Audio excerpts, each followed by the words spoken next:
I'm Bob Short, and this is Reflections on Georgia Politics, sponsored by the Duckworth Library at Young Harris College and the Richard B. Russell Library for Political Research and Studies at the University of Georgia. Our guest today is Henry Huckabee, former director of the Office of Planning and Budget for Governor Zell Miller and Senior Vice President for Finance and Administration here at the University of Georgia. Welcome, Henry. Glad to be here, Bob. Most folks call you Hank. That's correct. May I? You certainly may. Well, Hank, we'd like to divide our conversation today into three parts. First, you and your early life. Then your association with Governor Zell Miller and his administration. And finally, your work at the University of Georgia. But before we talk about those things, let's talk about you. Okay. I know you were born in Griffin, Georgia, and that you attended Young Harris College. That's correct. I was born in Griffin, Georgia, December 13th, 1941. And my parents were Fred and Lena Huckabee. I'm the middle child of 5 children. We lived in Griffin for, I think, about 7 years.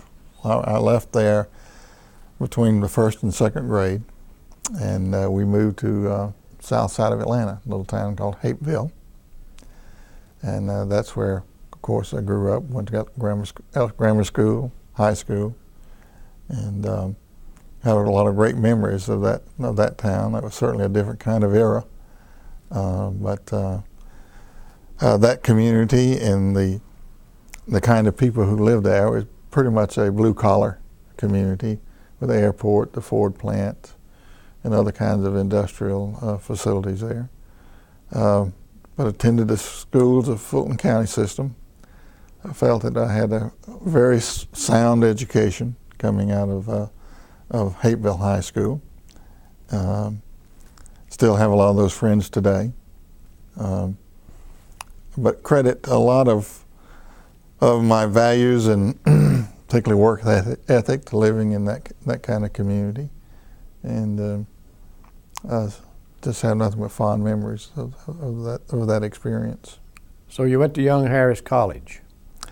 Yes, I went to Young Harris College. When it came time as you came to the end of the senior year, begin thinking about what you were going to do next. One of the things that my father stressed to me all of my young years was the value of education. He was very candid. He had to work very hard. He was a person who had the opportunity to go to college when he was a young man, and he didn't take advantage of it. And it's something that he regretted all his life. So he preached the value of college and education in general to me constantly. When it came time to go to college, to his great chagrin, he could not afford to send me. And I was still debating as where to go to school. One of the options was go to the University of Georgia. I had been admitted to Emory University, but could not afford to go. And a senior English teacher at Hapeville High School, who had a brother who was on the Board of Trustees at that time, suggested and convinced me that Young Harris would be a good place for me. And there was a history of the family in terms of linkage to Young Harris College. I'd had an aunt and uncle who went there. And my sister went there for a couple of years, oldest sister, when they had an academy, high school academy. So there was a history there. There was not something totally out of the blue. But I made the decision to go to Young Harris College, and it was, when you look back on your life, the decisions you made, has to be one of the most important decisions I ever made. That's where you met Zell Miller. I met Zell Miller there on the first day of classes that I went in September of 1960. I took American Government, and he was the instructor. And that was a great class. I was interested in taking that particular course because I had grown up, even as a child, having a tremendous interest in politics. I can recall I guess I was in the 7th grade, coming home from school every day to watch the McCarthy hearings. I was probably the only student in my elementary school that had an interest in those kinds of things, but I was just fascinated by all of that. And that continued on. When I entered Young Harris College, I had a tremendous interest in state politics and local politics. And so then Senator Miller and the professor at Young Harris, he and I hit it off real well almost from the get-go. He was not only an excellent teacher, but someone that I could really relate to, and I think he was pleased that I had an interest in that area so strongly. And he allowed me to be pretty vocal. At that time, I was from Atlanta. That was in the last days of the old county unit system, which obviously those of us in Atlanta who had any interest in politics were tremendously against. And so we used to spar a little bit about that in a very positive and constructive way. So that was a great class. He was a very popular teacher and an excellent one as well. He was in the state senate at the time. He was in the state senate. He was, and that influenced a lot of what he tried to teach us. It was not only learning about the formal things about American government and American politics, but also the practical side. I know he would give extra credit if you had gone to register to vote, and if you would knew your local officials and certain things like that. He really tried to stress some very practical aspects of being a good citizen. And you graduated there in 1962? I did, graduated in 1962. What happened then? Well, I went on to Georgia State University in Atlanta, transferred there. One of the things that happened, Bob, in the last weeks of my stay at Young Harris College, Zell Miller asked me to go have a Coca-Cola with him, and he began to share with me his thoughts about running for Congress in 1964. And he wanted me to know that, and he would hope that I would be able and willing to work in his campaign in 1964 if in fact, that came to pass. And I was flattered and excited about it, and I said certainly I would. But I went on to Georgia State to work on my undergraduate degree. So 1964 comes, and he indeed is a candidate for Congress. He is indeed. I was, as I did on all my education, I was working my way through Georgia State. I had a job at the university, working in the admissions office. And I tried to get a leave of absence and couldn't, so I just quit my job. Went to Young Harris to work in the campaign for no pay. The pay, well, I won't say no pay. Of course, I stayed at his home. He provided room and board, and I had just bought an automobile. And the deal was you'd have to make my monthly payment on the automobile, and I think at that time it was like $72 a month. And so that's what we did from June, late May, into I think the primary was in August. Well, tell us about the campaign. What was your role in? Well, there were two staffers, and we both had the same financial deal. A young lady who was a student at Young Harris while I was. She was from Hayesville, North Carolina. That time, Marty Plemons.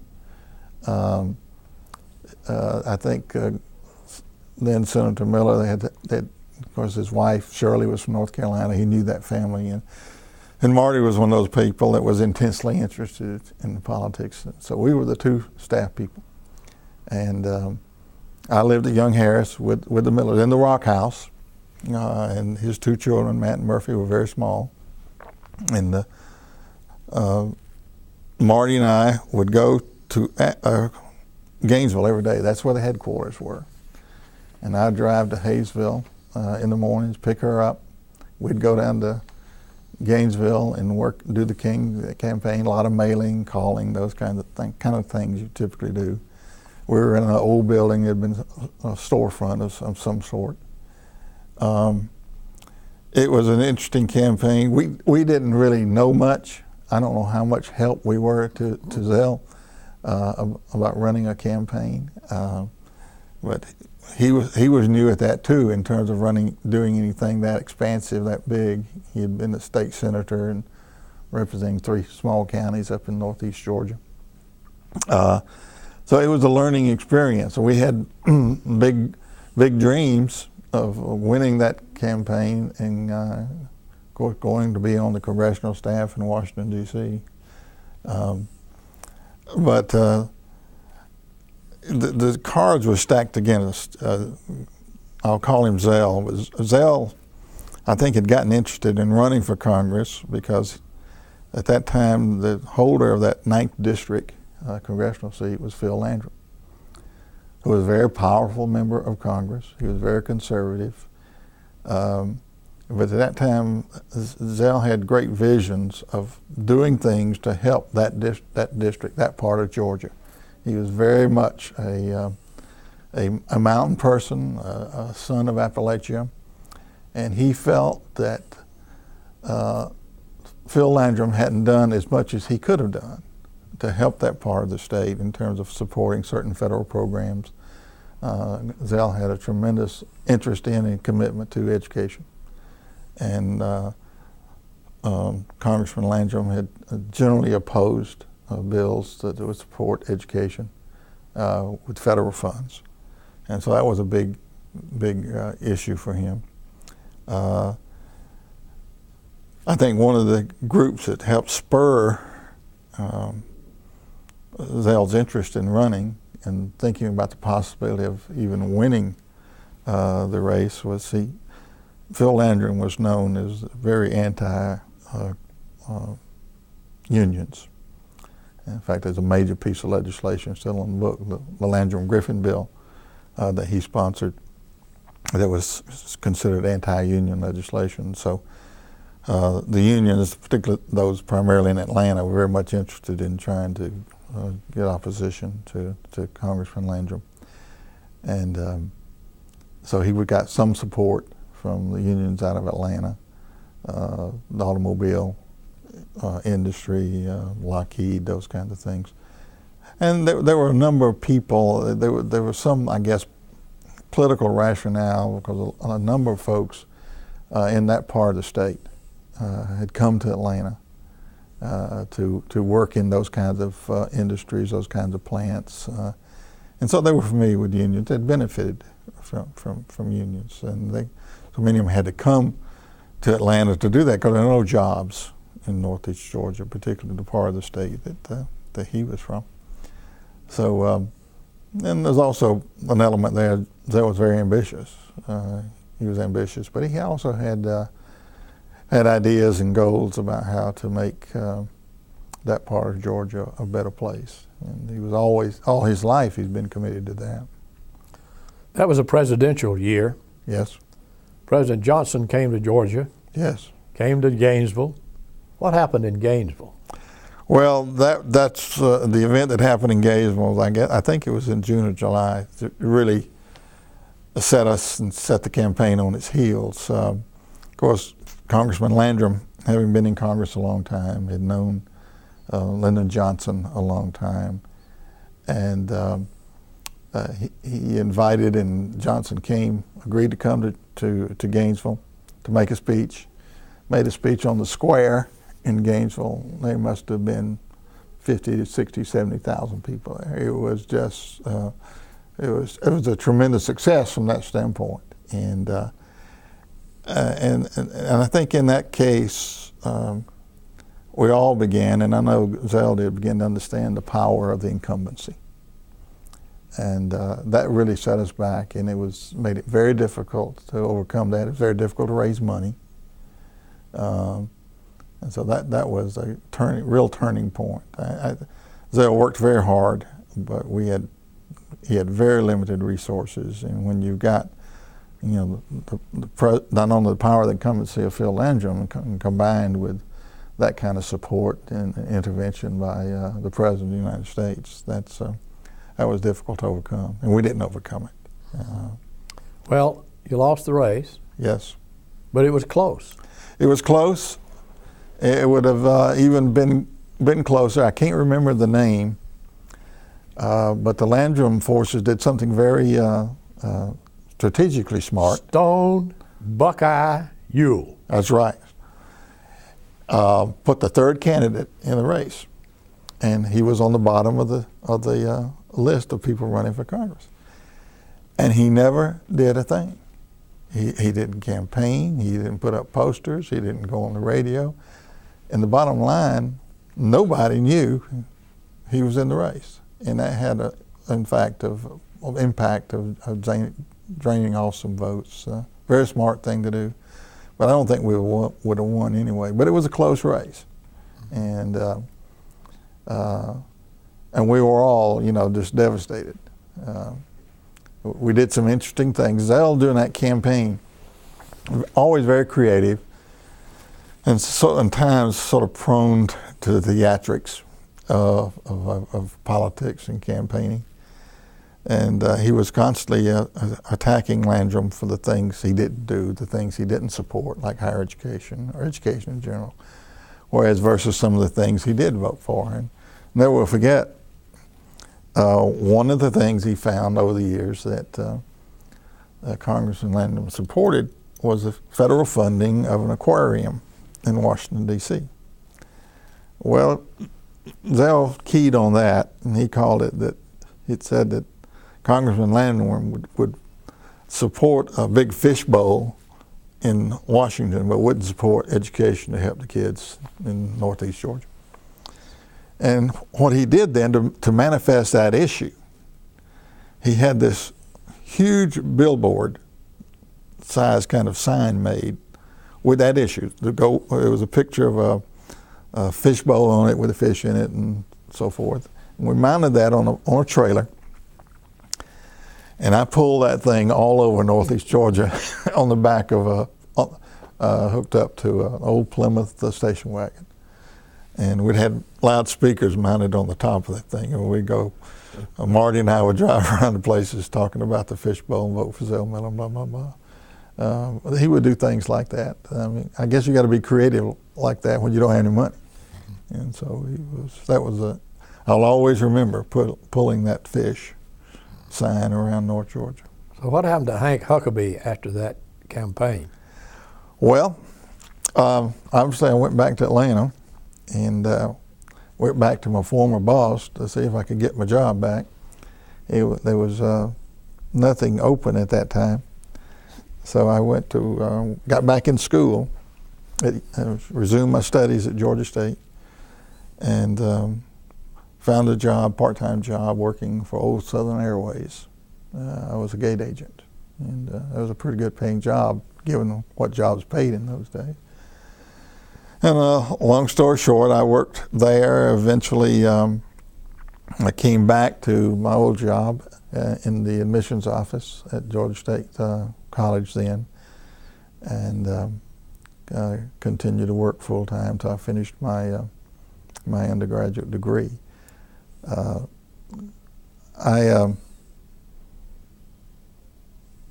I said, I had to stay in school. In those days, Bob, you will recall, beginning of the Vietnam War, the draft was still in effect. So I had to be in school full time. And to be in school full time, I also had to work full time. So it was a juggling act, and I was able to do it. Tuition was different in those days. I still lived at home, but I was bound and determined to get that degree. I think I can recall that I think I made $250 a month. Still had that car payment that I took back up after the campaign. And tuition, including student fee, for full time at Georgia State College at that time, I think was $52 a quarter. And but I got through that, finished my degree, and all that time I was dating a young lady that I met at Young Harris College.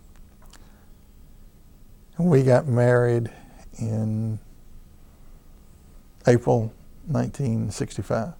We'll celebrate our 45th anniversary in April coming up. She came much from the same kind of background I did. She was from Douglasville, Georgia. Her father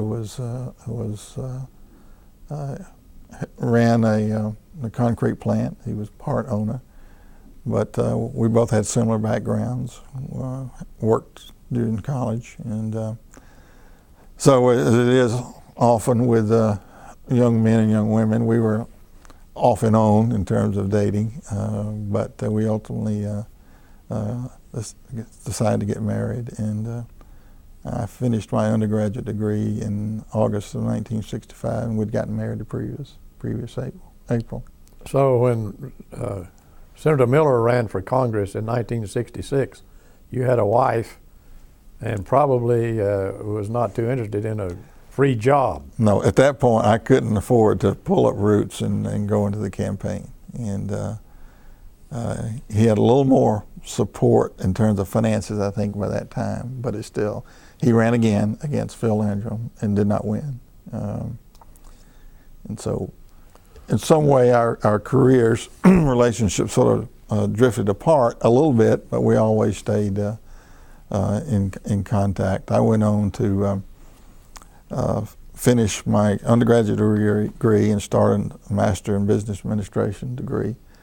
I did a very short stint career-wise with CNS Bank, and then got a call back from my old boss at Georgia State, and he offered me a job as an assistant dean of admissions with about a $1,500 salary increase. And when you beginning married, got a mortgage and a baby on the way, that $1,500 was a lot of money.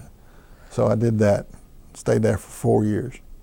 When did you re-hook up with Zell Miller? I hooked up with him in the early 70s. It was, we stayed in touch, but it was after he became was elected lieutenant governor. I had wound up in 1972 with 1973 with going to work for the state government and also planning and budget. Jimmy Carter was governor at that time, and over the course of about, I was with the Carter administration a year and a half, and then the first year of the Busbee administration.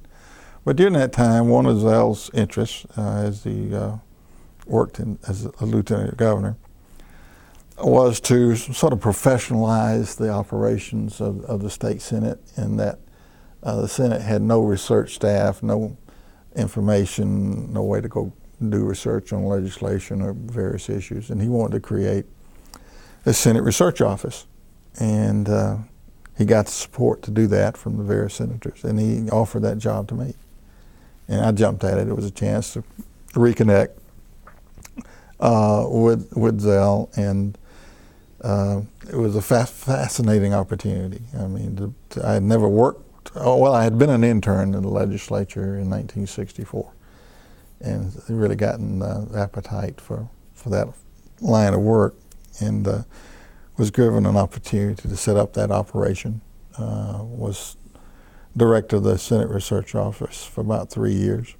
Met a lot of great people, worked very closely with, at that time, Frank Eldridge, who was the chair of the Senate Governmental Affairs Committee, and that my operation came under him. Got to know the Secretary of the Senate, McWhirter. Hamilton McWhirter, great guy, and he was on a day-to-day basis in terms of how I ran that office and the things that we did. He was a great mentor for me, gave me great advice, and it was a great experience. And it made being there, it put me in the position to establish relationships and be exposed to a lot of other people. Mm-hmm. And one of those happened to be my friend, who I've always considered my friend, was Tom Perdue. Mm-hmm.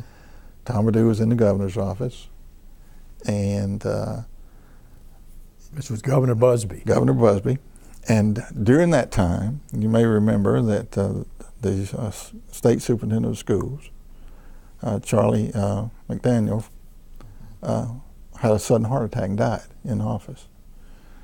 So they were scurrying around, putting together a group of people to help them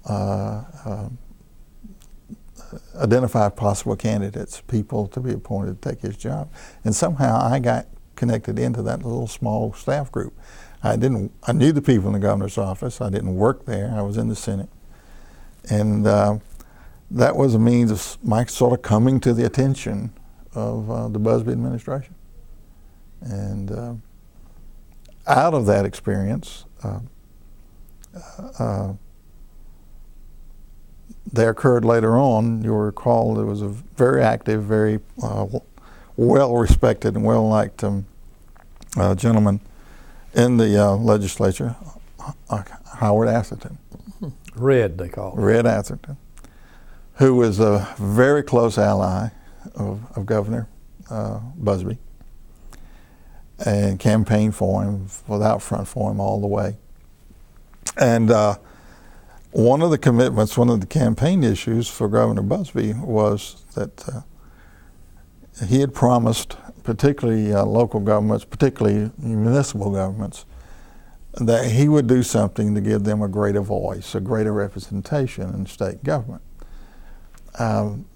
There was a community affairs function as part of the old Department of Industry and Trade. But it was, in terms of the priorities of commissioners of industry and trade, it was way down on the radar screen. And so Governor Busbee had promised he would do something. So he created a new department, and it's still in existence, called the Department of Community Affairs. Well, Howard Atherton, Red Atherton, had been mayor of Marietta, and then active in, been a member of the legislature from that area for a long time. And so he was appointed commissioner. And I helped Commissioner Atherton in organizing the department. Just matter of courtesy, he asked for my help, and we worked together.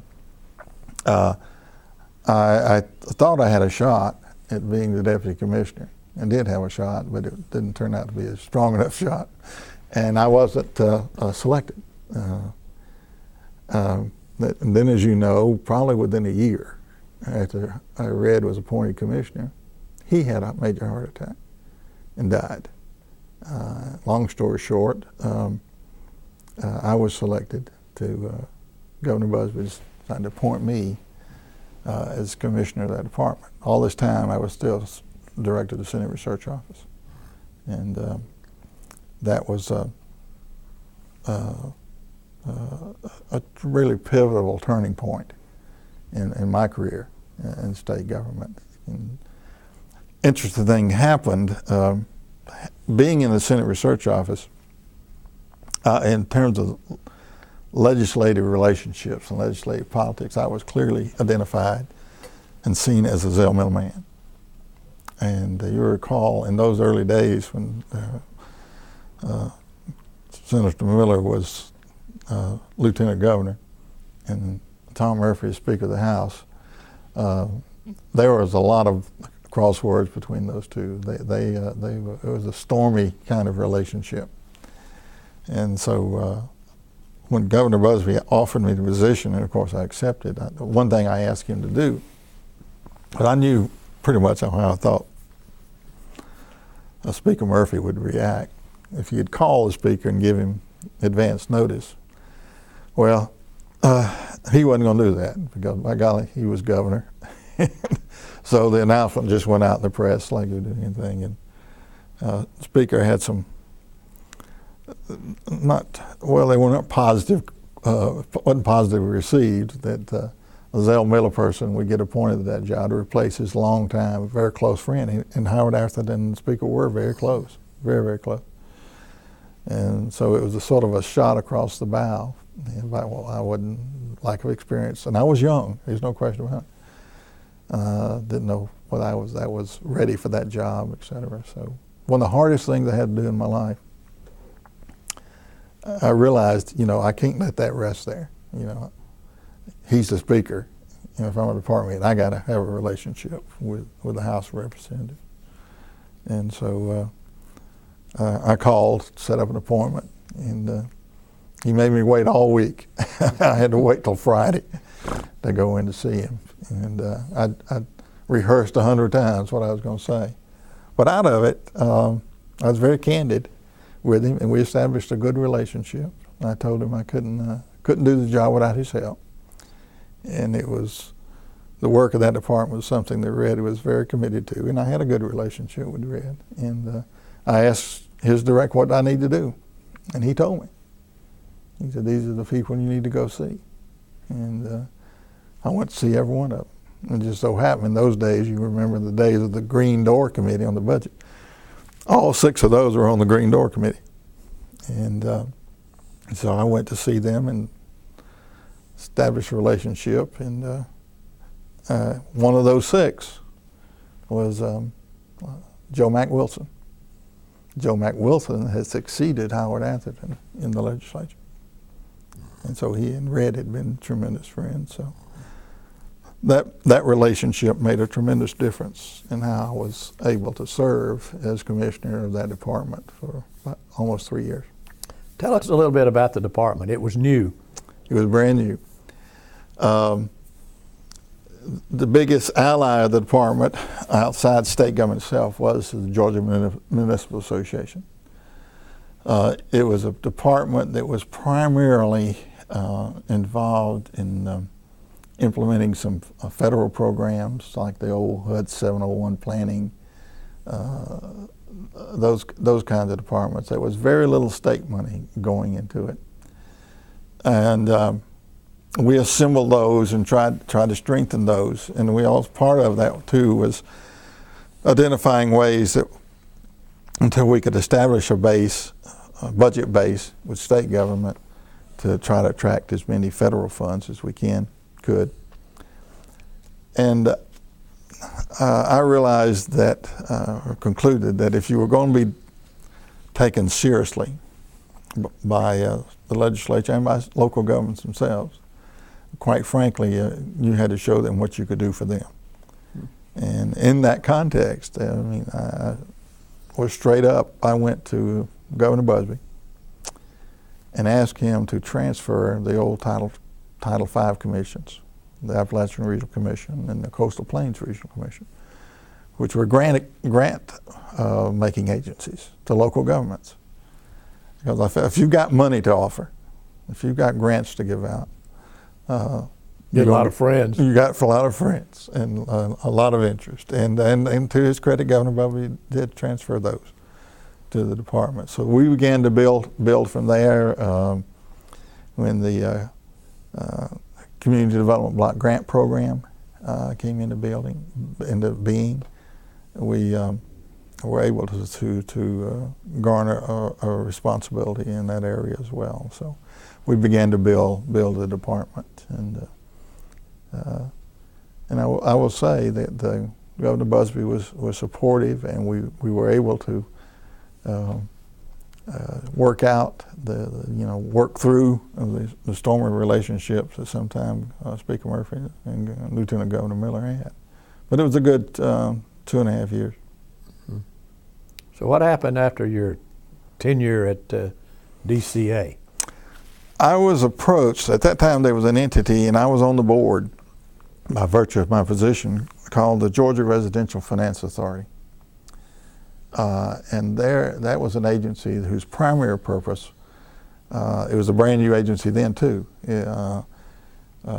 was to provide funding through the issuance of mortgage revenue bonds to supplement or subsidize mortgages for low and moderate income people. At that time, when the position came open, they had only sold one bond issue, about $50 million. And the executive director of that time resigned and went into the public finance arena. And long story short, the board of the authority offered me the job. And I accepted the job. There was a pretty good increase in pay. Again, with a growing family and all, that was important. It was a hard decision to make in one regard, though. I dreaded going to tell Governor Busbee that I wanted to take that job, because he'd been very supportive, very good to me, offered to me the commissioner's job to begin with. But I went into that position in 1980. With his approval? With his approval. June of 1980, and stayed there until December of 1990. Stayed there 10 years. Mm-hmm. And during that time, I continued to maintain a good relationship with Lieutenant Governor Miller. Residing in the Senate, we had legislation from time to time. The biggest challenge in that job is that in order to sell mortgage revenue bonds, we had to continually raise our legislative cap on how many bonds we could have outstanding at any time. And the biggest challenge there was dealing, again, with the House leadership, particularly Speaker Murphy. He was very conservative, and about every year, almost every year, if not every year, every other year, we would have to go in to increase our bonding capacity and increase that legislatively, and then go to to the entity known as the Georgia State Financing Investment Commission, made up of 7 people, chaired by the governor. Of course, speakers on it, lieutenant governors on it, people like that. And it was always a struggle. I mean, something I had to work very hard at, and it was one of those things that kept me up at night. But we were successful over those 10 years of building that program, helping an awful lot of people secure mortgages. And so when the time I left in 1990, we had sold over $1 billion worth of bonds, and we were totally self-sustaining. We got no money from the state legislature, and so we had to be well managed. I had a great staff. We not only did that program, but we handled a number of federal programs, particularly the HUD Section 8 program, which provides rent subsidy to low and moderate income people all over the state. We had the largest state-managed Section 8 program in the country at that point, and had a lot of great people doing a lot of good work there. So it was a good experience. The governor's race of 1990, were you involved? Not directly. I was still running the Finance Authority, and of course, as you know, there were a number of people running in that race. The Speaker was not supporting Zell Miller. But I did all I could legally behind the scenes. I know I would get telephone calls from people like Marty. Plemons wasn't Plemons then, it was Pingree, who was active in the campaign, and some others that Zell would be flying in from somewhere at the Peachtree Cab Airport or whatever, and so I would quietly get some people that I knew on my staff and others who were supportive, and we'd go out to help swell the crowd, greeting the candidate at the airport and things like that. So let's talk a little bit about that race. Very interesting race. 4 super candidates. In addition to Lieutenant Governor Miller, you had Mayor Young, Congressman Young, you had Senator Barnes, Roy Barnes, and you had Bubba McDonnell, who was supported by the Speaker in the House. Right. What was your reaction at the outcome of that election? I thought he could win it. Going into it, the key concern I had, which he dealt with, and I told him this. I wrote him a note that when he said he was thinking about running, wanted to run, to me the key, as I'd observed over the years, that he had to have a professional working with him, organizing the campaign, keeping it on track. and that would be something that would be hard for Zell to accept, because he'd always been very hands-on, doing it all, thinking it all, and sometimes he would make mistakes, but just depending on himself. And so when he decided to get a professional person to help manage that campaign, and Mr. Carville, to me that was a major turning point for him. I felt that he had a real chance. He had been a successful lieutenant governor. The blip on the screen had been when he had run against Herman Talmadge for the U.S. Senate, but he had bounced back from that. So I felt pretty good as we got closer and closer. But you were right, there were some very strong people, probably a stronger field than we've had in a long time running for governor. And good people, people that I respected and had relationships with. And but it was a great victory. I mean, it was sort of, in many ways, a vindication. It's sort of like Zell coming back from the dead in many ways to become governor. Well, he had a great ability to reinvent himself when it was necessary. Yeah, right, and he did it in a great way. And Mr. Carville did exactly what he had to do in terms of keeping Zell focused, which he did, staying on message, and I'm sure that was trying at times for both of them, but it worked out beautifully. And that was the year also when there was a very strong Republican candidate in the general election. Yeah, yeah. But still, they were still in the days, though, that if you got the Democratic nomination, you're not a shoo-in, but you were most likely going to win. So, and within, I think, within 3 or 4 days of the election, it may have been Thursday, or it may have been early the next week, I can't recall, Zell called me and asked me if I would join the administration. And he offered me the job of being director of Office of Planning and Budget. And that's the only job, quite frankly, I was interested in. I'd spent 2.5 years in Office of Planning and Budget in the early 70s, and had some ideas on how the office could be done, should be run, and had a very strong feeling that that office was a part of the governor's office, and so you had to be in sync and be supportive of what the governor wanted to do. And I accepted the job. He also talked to me about the deputy position, and at that time, while in the last stages of last years of his being lieutenant governor, Dan Ebersole was on his staff. Mm-hmm. And I told him I'd be delighted for Dan to be my deputy, and we teamed up at that point. And I think he announced on the same day during the transition, and this was not long at all after the election, the appointment of Keith Mason, me, and Dan Ebersole. Mm-hmm. And we began work immediately on the budget. Mm-hmm.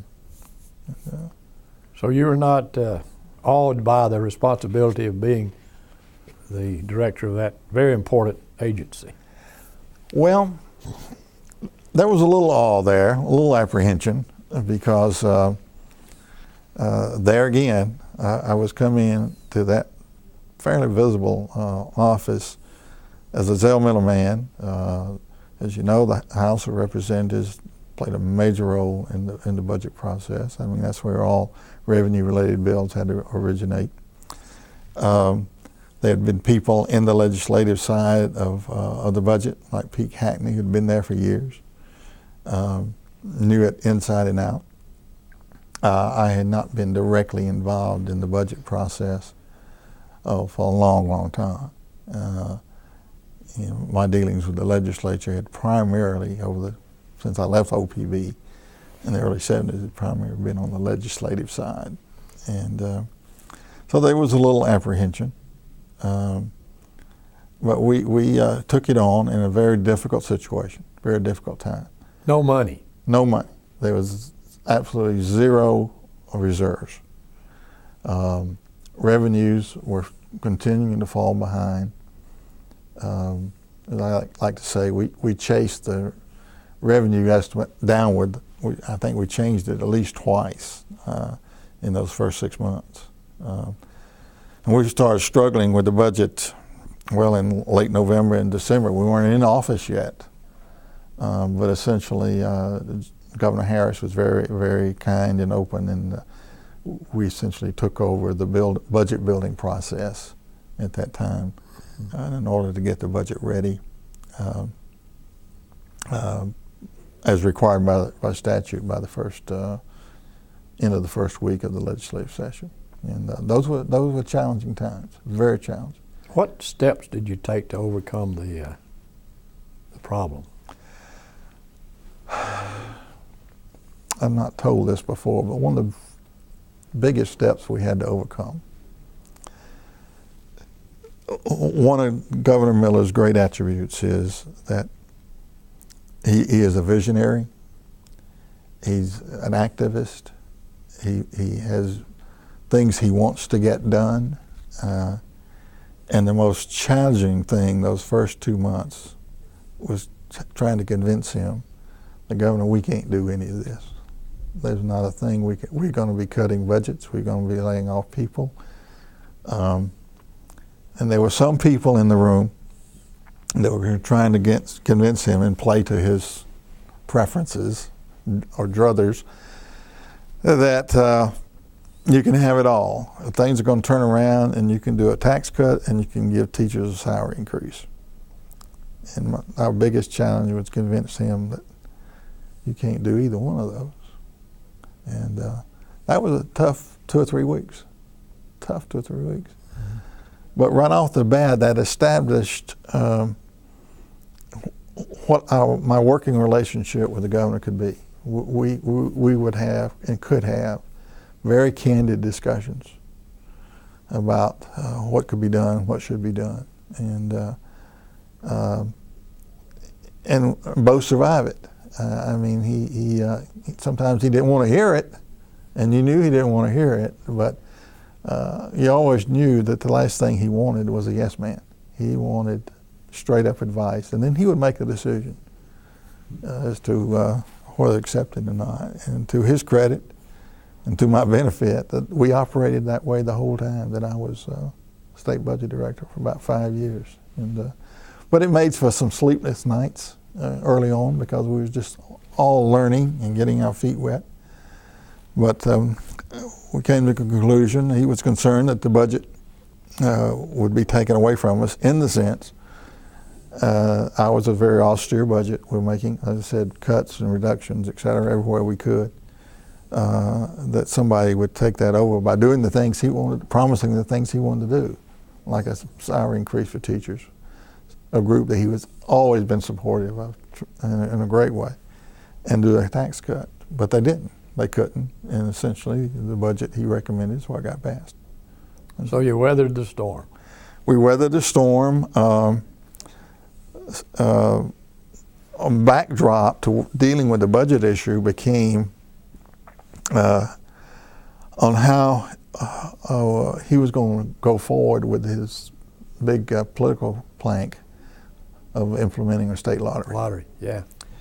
And we began to wrestle with that. And in fact, all of the staff work was done in Office of Planning and Budget on designing that, defining that. I had 4 or 5 people. We'd meet every week, and everybody was assigned different responsibilities. The person that worked with us from the governor's office was his legal counsel, Cindy Wright. And Cindy and I had a great relationship because she was my legal person at the Georgia Housing Finance Authority. And during the course of that, as you remember a bit, Bob, that whereas as we got closer to the point of actually implementing it, the opposition got stronger and stronger. Until when it came time to pass the constitutional amendment, it was a close vote, a very close vote. So we worked very hard on designing the Georgia lottery, and we worked from this premise that we wanted to take the best of the best and build a lottery corporation that could function as much as like a public or private corporation as we possibly could. And so we visited 3 or 4 what we consider the top lotteries in the country, best run. I know I went to a conference of lottery directors and talked to all those folks, and that's how we came to design the lottery corporation that we had. It was very, very successful. But as the opposition grew to the lottery, the governor got concerned about, can I really pass this thing? And some people made overtures to the governor that we'll help you. This overtures from the legislative side. We'll help you, but we would like for the power that the governor has to set the revenue estimate, for that to be a joint power. Well, I'd come to the conclusion, you can talk about line item vetoes and all that sort of stuff, but the singular most important budget power the governor had was to set the revenue estimate. And that's something that the governor and I had to have a lot of talks about. Let me break in a minute and ask you to explain how, in fact, the governor sets the revenue estimate. Okay, good question. We had a process at that time. The state of Georgia and each governor was very blessed to have the services of Dr. Henry Thomason. He was an econometrician, brilliant guy, and he monitored the performance of the economy constantly. He was a contract employee, but he was at the OPB office every day. And he had built his econometric models to monitor what was going on in the economy. And so we were continually, we would meet with the governor once a month to go over how things were looking, how the economy was going, how that was reflected in the various revenue categories of state government. And so when we began the budget development process, which began typically in September of each year, and see, this had already begun when Miller came in, with a general projection as what the revenue estimate's likely to be, or the range for the next year.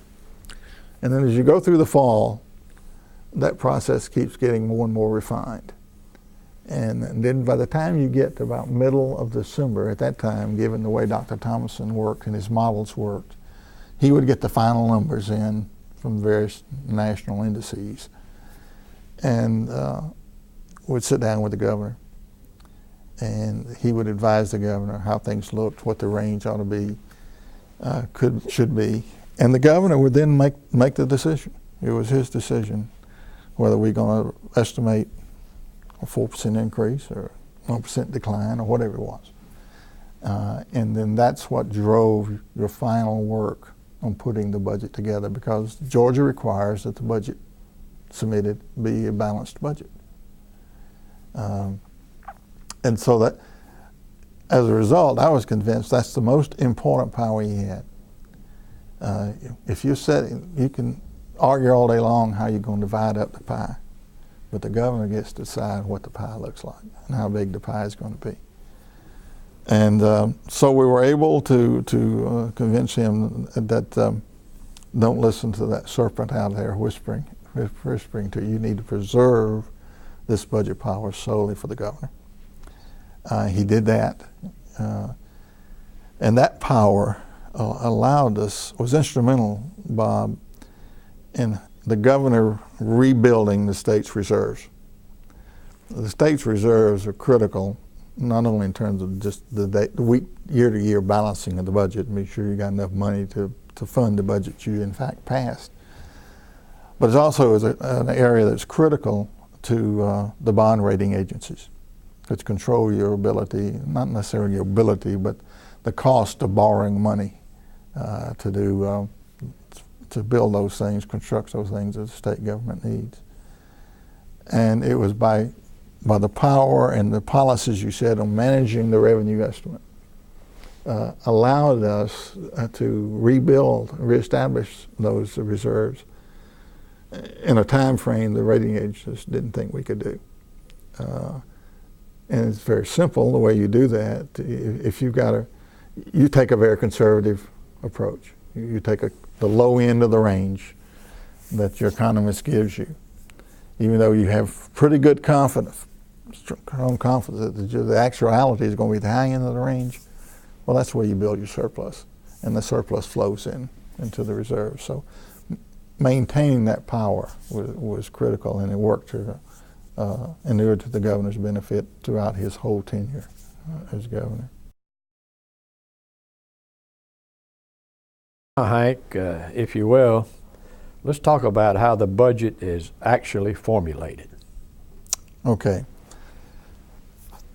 The budget process in terms of the governor's office officially begins sometime in September. Each governor can change it a few weeks. And it begins by the various agencies submitting their request to the Office of Planning and Budget. Now, prior to this, the agencies have been doing a lot of work. They've been probably working on this for several months themselves because they got decisions to make, set priorities, and so forth. And each agency, particularly if you get an agency as large as the Department of Human Resources, for example, has its own constituencies. So it's a balancing act for them as to what they're going to request of the governor's office. The Office of Planning and Budget receives those. We had a staff of about 85 people. Not all of them worked on the budget, but we began to analyze those requests, put them in a format that can, before we can compare agencies across the board. And you begin to establish a schedule of interviews. The governor will actually have hearings with the various agencies where the department head, his or her assistants or board members or whatever will come in and make their case for their requests. And some of it might include the request for supplemental appropriations as well as the budget begin the next July. And that's a give and take process. It goes back and forth. They'll raise issues. There may be items that they're requesting. The OPB staff needs more information on. They may need to go out and do some field trips, that kind of thing. That process goes back and forth until about Thanksgiving, a little after. By that time, you really got to begin to hone down because you've got to get a budget decided, and in those days, technology wasn't then what it is now. You've got to get the budget ready to go to the printer, and that meant ideally you would get it to the printer at least the week before Christmas. Didn't always work because in those days you typed it by hand. The best technology was a electric typewriter with remember when they finally went to where you could have the tape up there to automatically correct your errors, erase your errors. That was a tremendous technological improvement. But the governor has got to, he's going through a process of working within the context of what he thinks the revenue is going to be for the succeeding fiscal year. And he, of course, has his own priorities, and he makes decisions as to what programs are going to be funded and at what level. That goes into the governor's document. The governor presents his budget to the legislature by the end, typically in those days on the Thursday of the week of the convening of the legislature, and he make a budget speech and all that, and that immediately then goes to the Legislative Budget Office for consideration by the House. And then the House goes through its own procedures. There are budget hearings. I know we used to take a week, just about, where the agencies would appear before the joint meeting of the House and Senate Appropriations Committee. And they would make their own case. Of course, the agencies were in so difficult situation. We, the governor, expected them to be supportive of the governor he recommended. And that was pretty much true of those department heads he appointed. The constitutional officers sometimes were a little different story. But in those days, we had a good relationship with the legislature. The governor would make his appearance before that committee. I would be the first person to speak in terms of going into some more of the details of the budget. And the department heads then over 3 or 4 days would come in, and I would be the last person to speak, again reiterating what the governor's position was and making the case for why we had the best idea and the right idea. And then the next 2 or 3 months was the typical legislative process. We would grind through it. The various committees would make their recommendations. The House would pass their version. And then After it went through the green door. Yeah, there would be some green at that point. When the House made its recommendation, passed the budget, then it'd go to the Senate, and they go through essentially the same process. And by that time, you're getting really short on days, so that the tension builds at that point. And when both of them have passed their versions, it goes to the conference committee. And that's where the real work is hammered out. And in those days, the work of the Green Door or Conference Committee. Let's explain what the Green Door is. The Green Door was. It happened to be that the people working on this conferees jointly, or primarily in separate bodies, would meet behind what then was sometimes, well, initially was a Green Door. As it went forward, it wasn't necessarily a Green Door, but that name got attached to it. And they would go back and forth about, that's where they would really discuss what they're going to do and set their own strategy. Part of it was like a game. I mean, they were playing off each other, and they're deciding what they could, in their own way, what they could give into the Senate on or whatever. But what was constructive for us at that point, and I understand it's not that way anymore, the governor's office was very much involved in that process, in that a day didn't go by once the budget got to the legislature that I didn't visit with the legislative budget officer. And we had a very good relationship, very professional relationship. He would keep me informed and I would keep him informed. And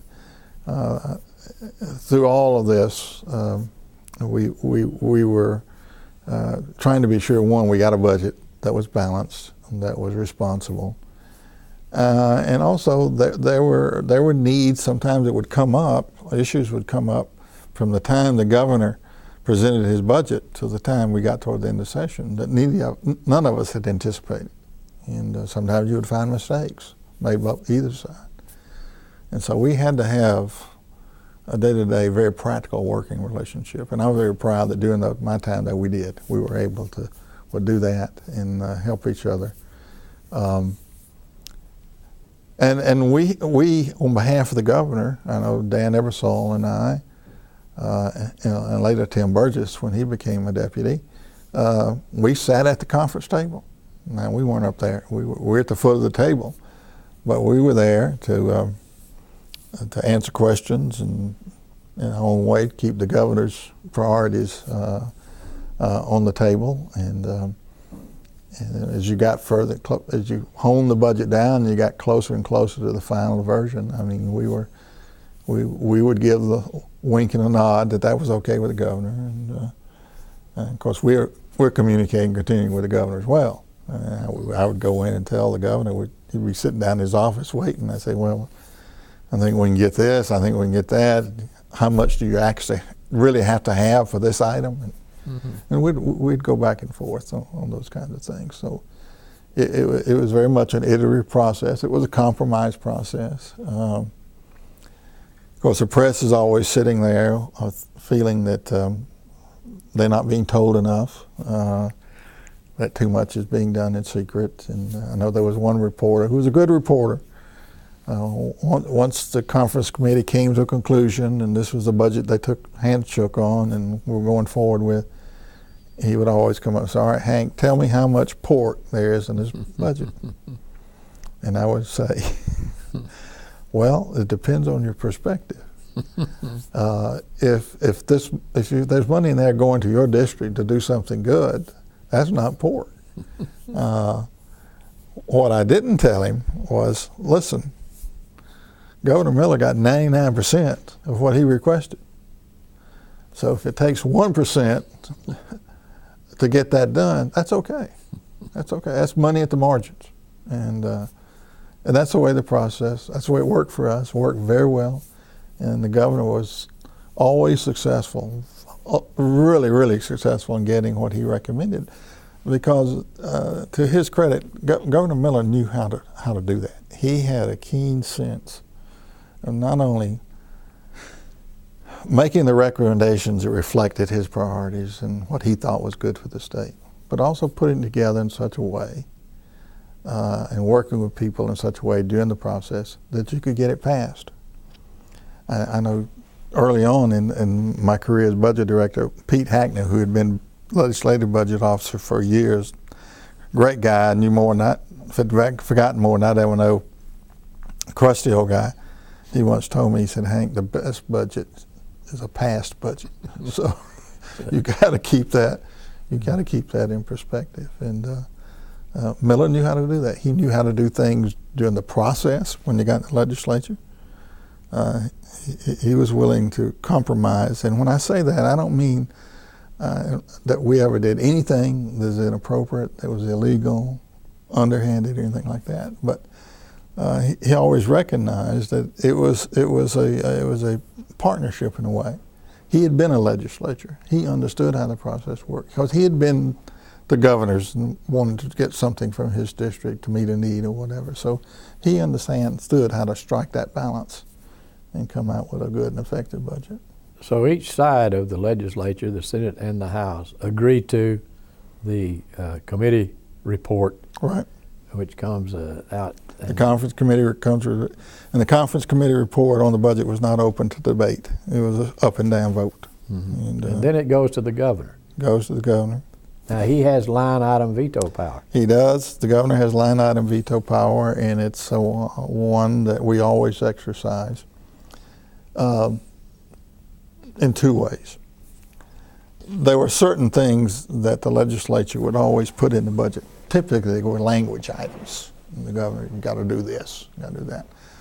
Well, sometime years past, the Attorney General and the courts had ruled that was not appropriate in the appropriations bill. And so you would always veto those items. One, because they weren't what they were instructing you to do was not what you ought to do. And secondly, by vetoing those items, that act was preserving, telling everyone that the governor has a line item veto and we will exercise it.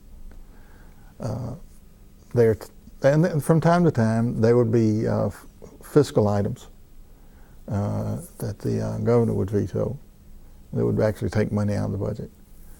The key there is trying to get the budget written in such a way that you can actually get to them. And that was not always easy to do. Can the legislature override a veto? Yes, they can. Have they ever? Yes, they have. They overrode a veto in the Busby administration on the budget. And I think there have been some since, or attempted in some sense.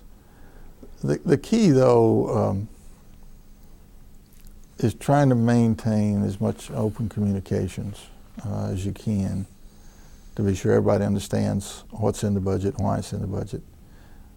There was one very famous or infamous, depending on your perspective, event when the governor was, I believe it was the 1993 budget, maybe 94, where the legislature had put in a line item, I'll never forget it, $476,476.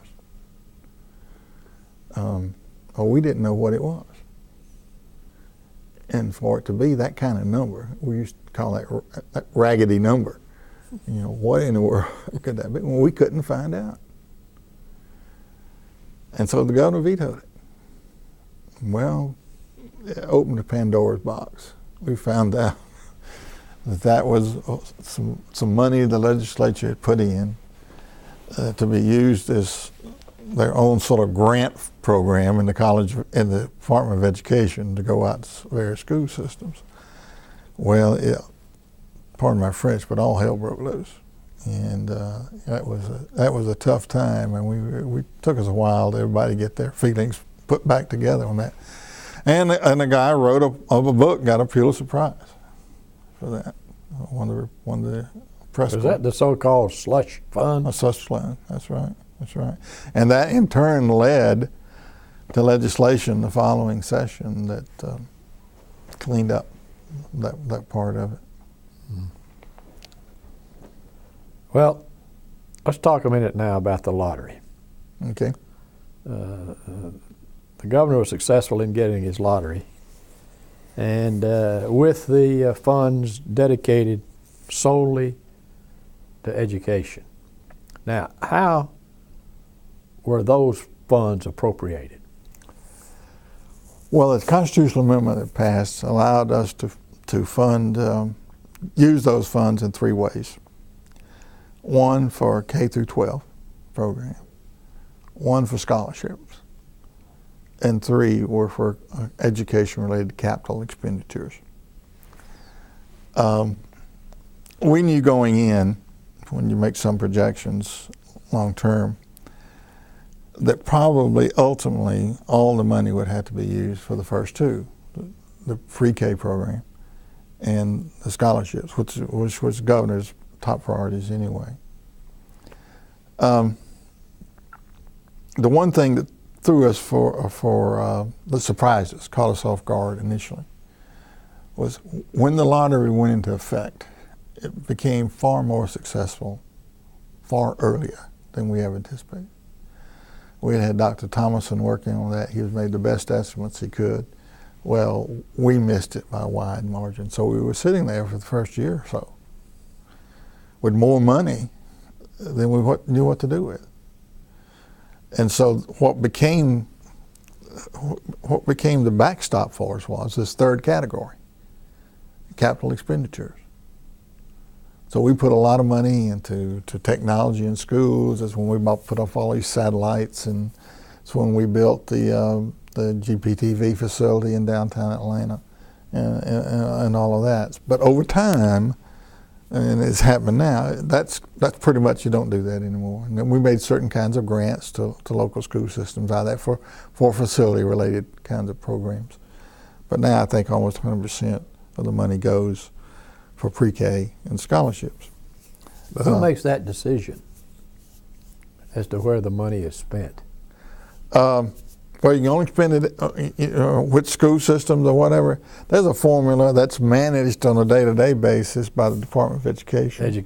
But it's based upon the recommendation of the governor. It's passed by the legislature. What was interesting, when we developed those categories, you have those categories, but then you've got to give definition to them to implement them.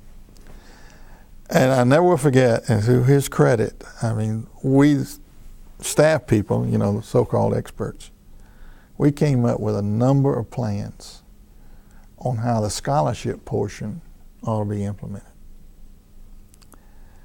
And the governor would sit there and reject everyone. That's not what he had in mind. That we weren't hitting the bullseye on those. So one day he called us in, and we always knew we were in for something when we walked in the room, and the Governor Miller had his yellow legal pad because he'd been thinking. And he, in essence, on his own, outlined the HOPE program. In fact, he'd already named. He came up with the acronym HOPE, and he told it was remember, it's helping outstanding pupils educationally. And he outlined how he wanted it to work, and that was it. We professionals could go, not have to go back to the drawing board again. We just had to fine tune that to make it work. And again, early on, we didn't know how successful financially the lottery was going to be. So if you recall, there were certain thresholds. There was an income test. A household couldn't earn, I think the first one was $60,000 a year. Because the vision that the governor had was he wanted to help those folks. I think the example he used, the school teacher and the truck driver, or the school teacher and the state patrolman, two income families who wanted to try to send their kids to school. And he wanted to provide an incentive for those kids to do well, to qualify. That's why he came up with the B average. If you're successful, if you work hard and maintain a B average, then we're going to help you go to college. The lottery was so successful in bringing in money, within, I think, the next year, based on analysis, we could raise that threshold to $100,000. And then after another year, further analysis revealed, well, you wouldn't have all that much impact if you remove the income cap entirely. Mm-hmm. And then we debated things about payment of fees and those kinds of things. I was against the payment of fees. I didn't win that battle. But they have now since come back and set a limit on how much fees. Books, I think they may have eliminated that altogether by now. But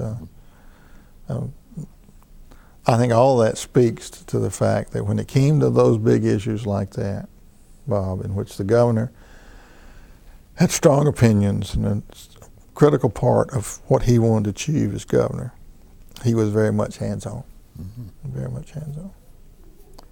Well, you've spent a lot of time with him. What is Zell Miller like when there were no cameras or microphones around? Well, he's like most of us, I guess. We can be pretty complicated. Zell can be very, very tough. Very, very demanding. And I was never put out by that. He can be very gracious. He demands good work. He demands hard work. I don't think I've ever worked for anybody that I worked for worked any harder. But I always took comfort in the fact that I knew Zell Miller was a hard worker too. I wasn't working any harder than he was. I remember the stretch there, I think it was in '92, we had to call a special session of the legislature to cut the budget. And in getting ready for the process, receiving all the options and everything from the various agents and all, I worked 35 days straight, no time off, and I was exhausted. But the governor was working just as hard during that time, and to me, still to this day, that's one of the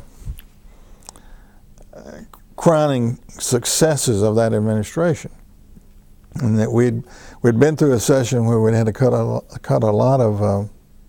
I may have been in August of '91.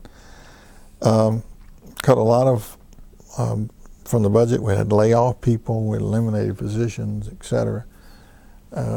We'd just about gored every ox out there you could gore in the budget.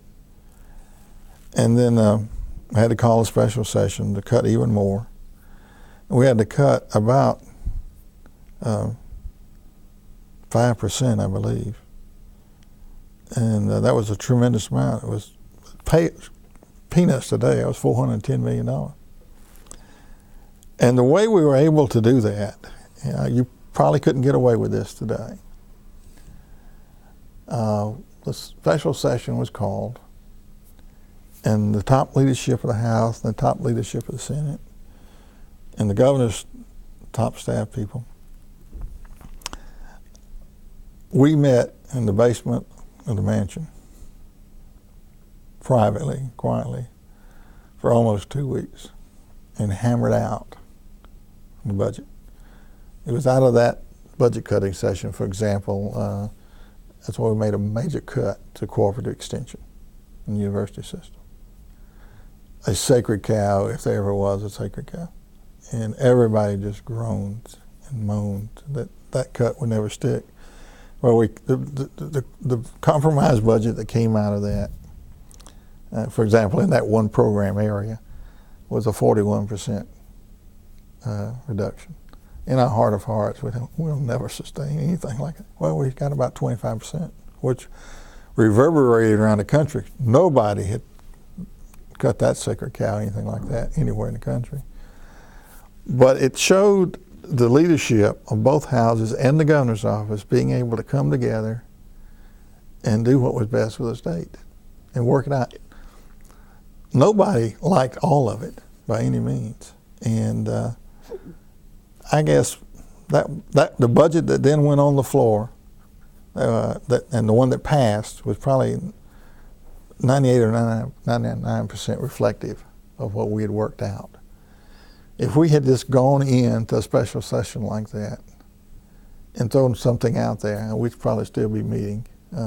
But it was done in the minimum amount of time it could have been done. And when it came, Zell was tough, but Zell also knew what we had to do to get things done. Miller could be, as I said, he could be very forceful. I mean, if one thing he was not very tolerant of is what he called high maintenance department heads.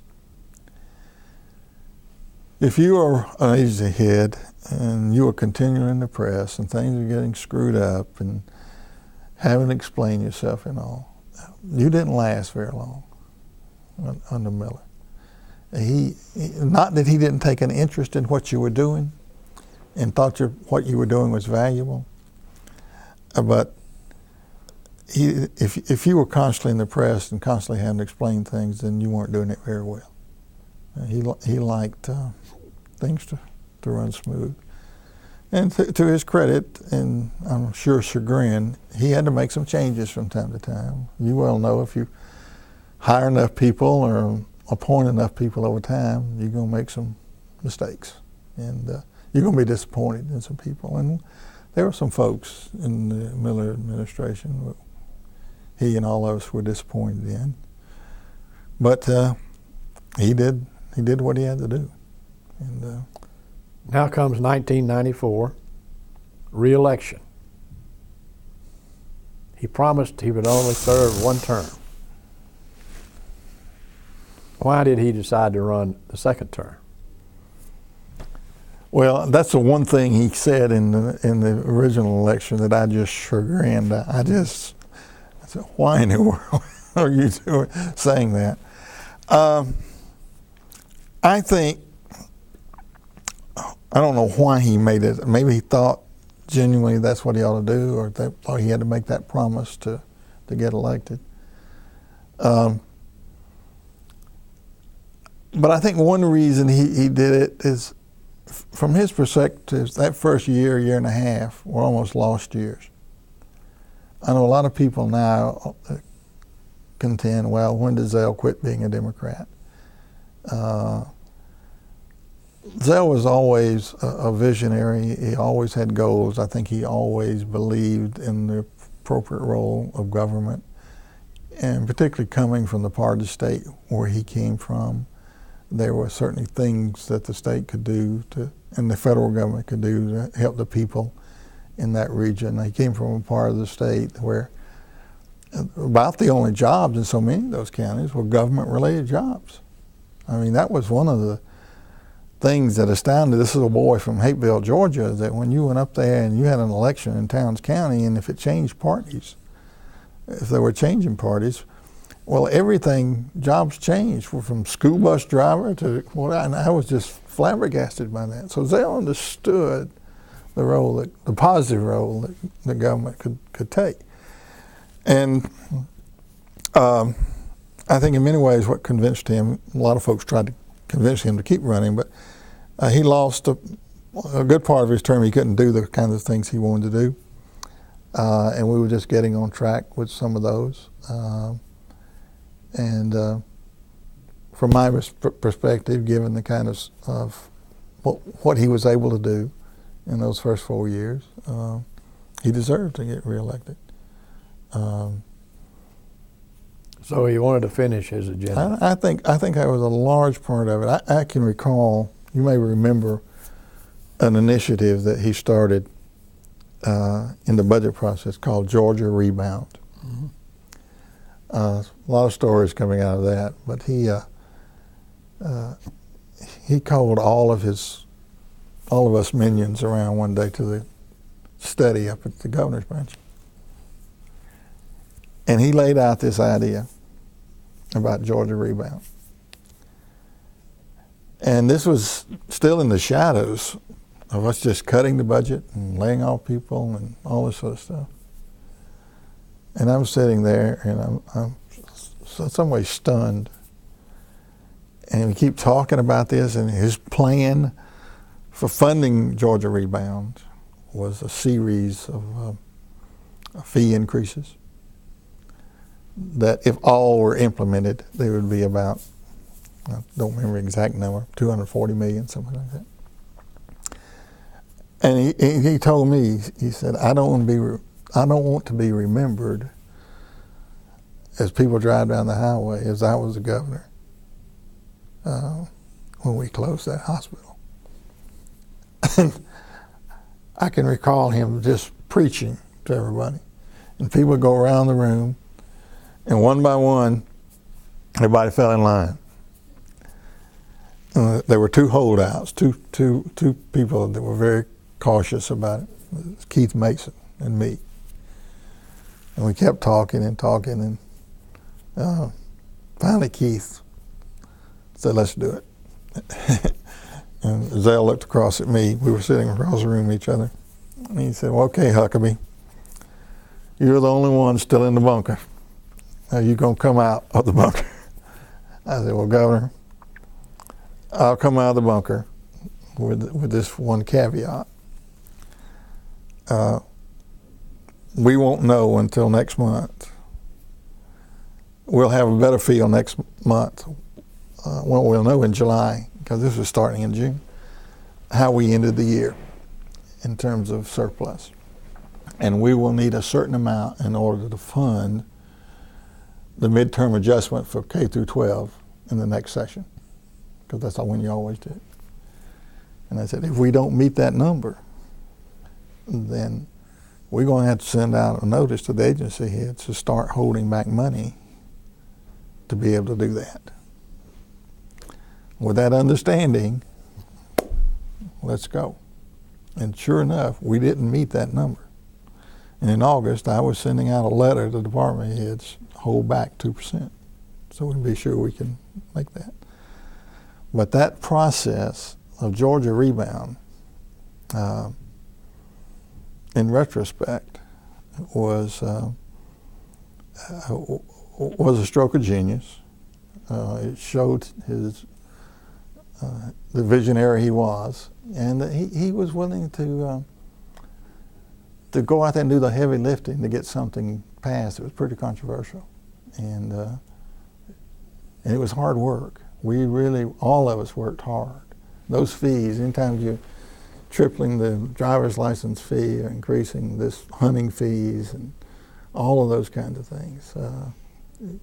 It was a work in progress, because all those things didn't just happen lockstep. I mean, you never knew quite where you were until the end, until you'd gotten all the revenue passed that your budget was based on.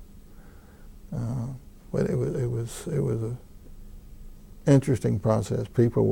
Some people in previous administrations were amazed that he would be that progressive, that visionary, that far-reaching, and it worked. It was amazing. Now, for the short term, it really hacked off some legislators, because "Hey, we just spent months there talking to you. We've cut all these people and we've done all this, and you convinced us how bad things are." And he said, they would say, quite frankly, a lot of this is popular back home. Now we're going to turn around and start raising all these fees and doing all this other stuff. But it inured to his benefit of his ministry and to the people of Georgia. So in November of that year, he was reelected. Had you made up your mind at that time whether or not you wanted to go through another 4 years as budget director? No, I had not. I was beginning to think about it some. It was a squeaker of an election. It's based on, in my opinion, on how well he had done the first 4 years. He didn't deserve it being that close. But it was that close.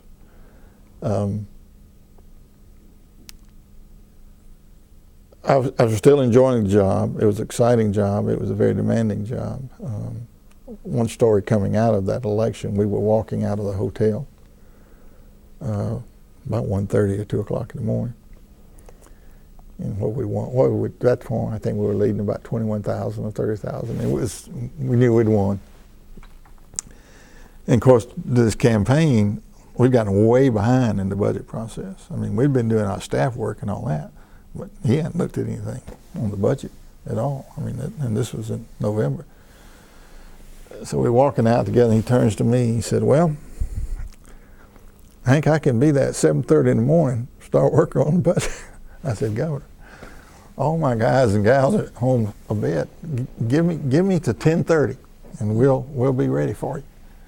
And that shows his work ethic. And sure enough, we started up at 10:30 next morning and just worked our fannies off for the next 6 weeks. I began to give some thought toward the end of the next session about maybe looking at something else. That was 1995. 95. I'd had a feeler from Georgia State University about a job. I paid a good bit more than what I was making for Zell. One thing about Zell, he's very conservative when it comes to staff salaries. So, and my kids were getting ready. Well, they were already in college. But it was a challenging session. We did some other great work during that session. He called me in the office one day. We were still in session, and he outlined to me what his 5 or 6 priorities were for his last term. And as we did the sort of back of the envelope math, there was no way to get there out of revenue growth. We were going to be about halfway, based on what Dr. Thomason was at that point was estimating that as a rule you can probably count on about 4% growth each year.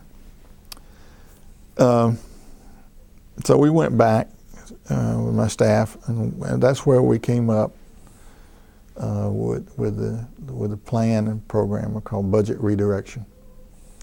When to fund what the governor wanted to do, we were going to have to generate between $200 and $300 million outside growth in revenue.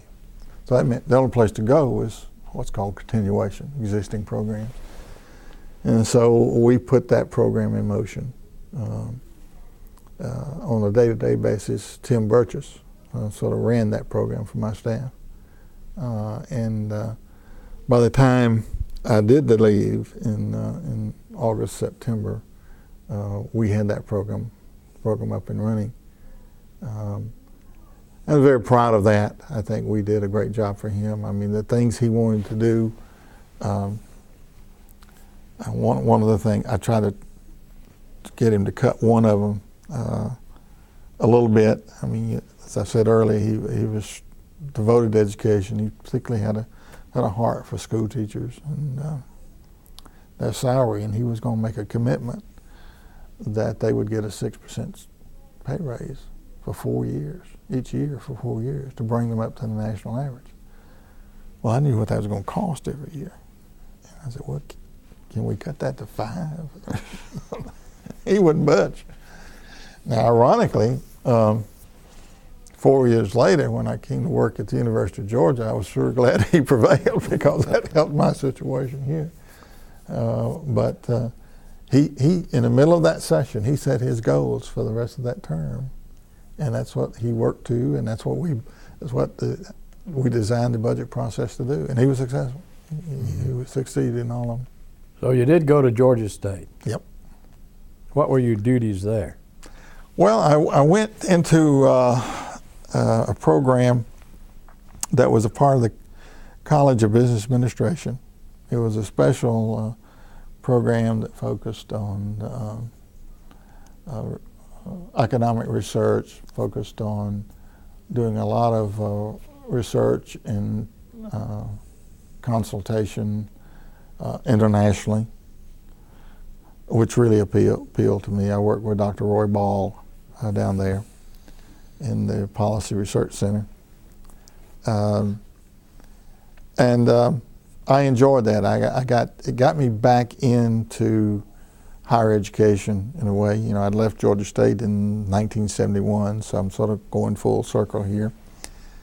But a different part of it, I wasn't in administration. I was more closely aligned to the academic side. And so I learned a lot there. It gave me an opportunity to do some work internationally in Russia and in Bangladesh. Met some great people. And sort of put me on a track to, I won't say I didn't work hard, I did, but it wasn't as daily intense as being an OPB was. There are times when I've thought maybe I left too soon, but in general it's really worked out well. Within less than 2 years, the position as director of the Institute of Government at the University of Georgia came open. And a good friend of mine, a longtime colleague, called me and urged me to apply for that job. And as I looked more at it and understood all what it was going on in the Institute of Government, it really appealed to me. And long story short, I did get in the hunt, and eventually was named to that position. Came here to the University of Georgia in October of, I came in I came in October of 97. Mm-hmm. So you actually came to University of Georgia for the opportunity and not the football team. I really did. And then about 2.5 years later, Dr. Alan Barber, who had been at the university as senior vice president of finance administration for over 25 years, he retired. And long story short, I was encouraged to throw my hat in the ring for that, and became the senior vice president for finance administration in July of 2000. Well, the way I look at that job is simply this, that it must take a lot of moxie to do it, because the duties include everything but emptying the trash cans. So how do you get around to fulfilling all of that responsibility? Well, I think the key to that is really the key to whatever success I've had throughout my career is to hire better people and smarter people than you are. It was a great challenge. One thing that helped me, Bob, to make the transition into that job was the 2 years at Georgia State and the Institute of Government, because it got me back reconnected to the culture of higher education. And I don't mean that in any negative way at all. It is different. I was able to do it because I had I was fortunate, a couple of people retired. I was able to fill some positions. And I did have to deal early on with some tough situations and changing people out. But the key to doing that was hiring real good people, having good people. And you know, my approach managerially was a little different from my predecessor. That doesn't mean his was wrong or bad. It was just a different time, and I was a different person. So we did some things differently. I had a good relationship with President Adams and with the provost. At that time, Karen Holbrook was the president. And if I had done anything smart, when I was at the Institute of Government, it was this. Karen Holbrook was a very bright lady, engaging person, smart person. She'd come to the university from Washington State, and she didn't know anything about the Institute of Government, anything like that. So we had just established over there, primarily with Steve Wrigley's help. See, I recruited Steve Wrigley to come over here from, in the waning days of the Miller administration. He was the chief of staff over there, to set up, really manage our international programs, and we set up a program with China to train local government officials. And somehow we parlayed a way to get the provost to go over there with us on a trip. And there was not an ulterior motive other than we wanted her to know about what we were doing. But it worked out very well because it allowed me to establish a relationship with her, so that when I did become senior vice president, we had a good relationship. We were able to not miss a beat. And, 'cause on a day-to-day basis, the chief operating officer of the university is the provost. And so we had a very constructive and positive working relationship. But it was a great job of being senior vice president. And I could not have, I don't think I could have ended my career in public service in any better way. What's ahead for Hank Huckabee? Well, I hope more years of good health and great family relationships. Amy and I have 6 grandkids. 3 of them live here in the Athens area. I've recently gone to work part-time with a local financial advisory firm. I enjoy that. I enjoy the people, and it sort of keeps me active. I'm very much involved in some volunteer work. We're very much involved with our work with the Methodist Church. I'm on the Board of Trustees of Young Harris College. And we are going through a transition. Well, we made the transition from a 2-year to 4-year school. And I'm looking forward to hopefully doing some very positive, constructive work in helping the Board of Trustees and Kathy Cox make that a success. So we're staying busy. Well, I want to thank you, Hank, on behalf of the Duckworth Library at your alma mater, and of the Richard B. Russell Library here at the University of Georgia. Thank you very much. Been a pleasure having you. Same here.